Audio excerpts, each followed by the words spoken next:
안녕하세요. 교회사 한 조각 이재국입니다.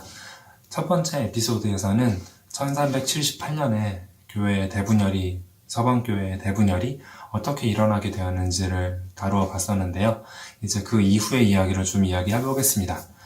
아비뇽과 로마에서 이제 교황이 각각 이제 있게 되면서 이 두 세력 간의 이제 갈등과 두 교황 체제가 한동안 지속이 되게 됩니다. 사실 그럼에도 불구하고 분열을 길게 끄는 것을 원하는 사람들이 많았던 건 아니에요. 그래서 이 문제를 해결하려고 하고 싶어 하는 사람들이 많이 있었어요. 그래서 군사적으로 서로 이제 전쟁을 하는 걸 통해서 해결하려고도 해봤고, 그리고 외교적인 노력을 통해서 두 교황의 갈등을 해결하려고도 해봤지만 사실 그렇게 쉽게 해결이 되지는 않았습니다. 그 와중에 이제 사실 대분열이 일어난 직후부터 어떤 이야기가 나왔냐면, 공의회를 여는 걸 통해서, 그러니까 교회 대표들이 모여서 회의를 하는 그 공의회를 여는 걸 통해서 이 문제를 해결하자는 목소리가 나오게 됩니다. 주로 프랑스의 파리 대학에서 이제 이런 목소리가 많이 나오게 되었는데요.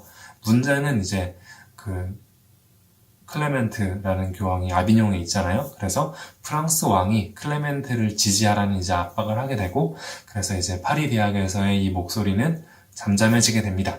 그러나 이제 공의회를 통해서 이 문제를 해결해야 된다라는 주장은 나중에 이제 다시 또 등장을 하게 됩니다.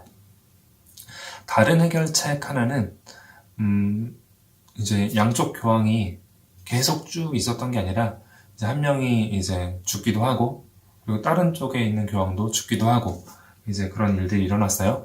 그래서 한쪽의 교황이 죽어서 그 한쪽 교황직이 공석이 되었을 때 다른 한 명이 사임을 해서, 그러면 이제 양측이 함께 모여서 새로운 교황을 뽑는 거죠. 그걸 통해서 이제 분열을 해결하자라는 그런 이제 방책 하나가 있었던 거죠.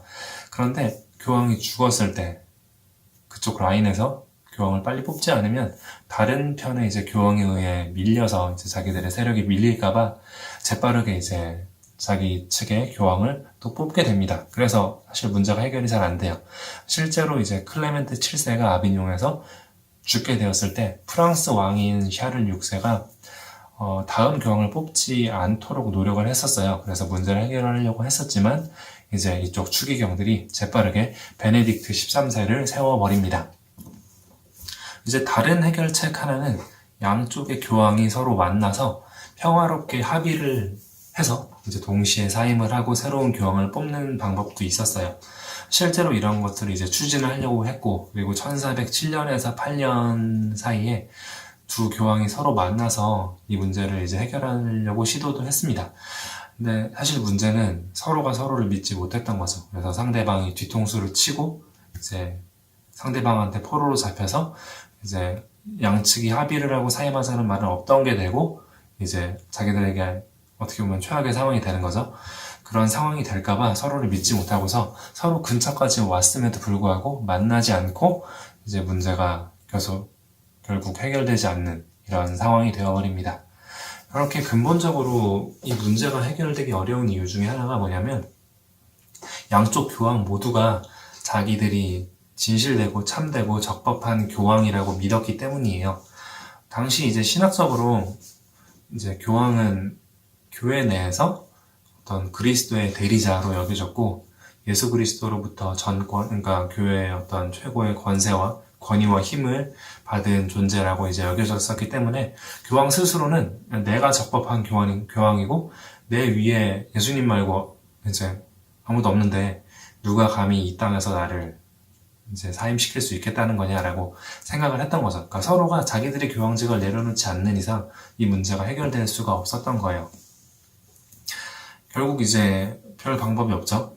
마지막 하나의 방법이 있었는데, 그거는 교황을 이단자로 선언을 하는 방법이었어요. 왜냐면 교회법 전통에서 이미 교황이 이단에 빠졌을 경우에 그 교황의 교황직을 박탈할 수 있다라는, 그것은 적법하다라는 논의가 이미 이전에 이루어졌었기 때문에 이제 그게 최후의 방법이었습니다.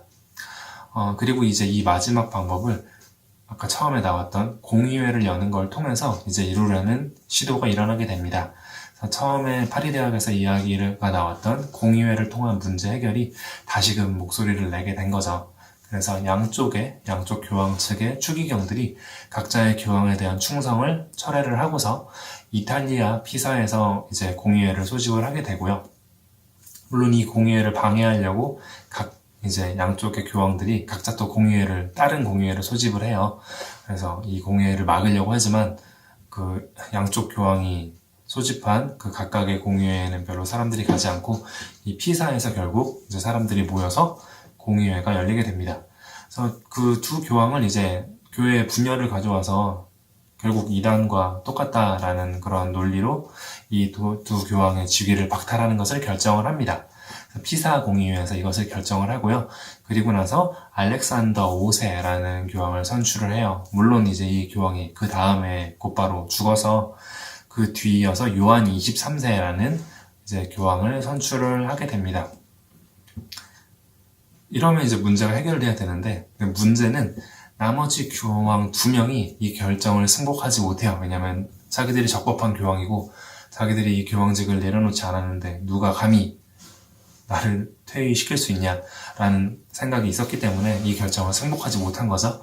그리고 또 문제가 세력이 상대적으로 적지만 양쪽 교황을 각각 지지하는 세력이 그래도 있었어요. 그래서 이제 이 2명이 결정을 승복하지 못하고 새로운 교황을 뽑아버렸잖아요. 그래서 문제가 교황이 2명으로 분열이 돼 있었는데 교황이 3명이 되어버린 거예요. 그래서 사실은 문제가 해결되지 않고 문제가 더 심각해져 버리는 일이 일어났습니다. 그래서 쉽게 갈등이 해결되지 않게 된 거죠. 그래서 이제 이 문제를 어떻게 해결해야 되냐라는 그 상황이 다시금 벌어지게 됩니다. 이제 어떻게 이 문제가 해결이 되는지를 다음 에피소드에서 이제 계속 다뤄보도록 하겠습니다. 네, 다음에 만나요.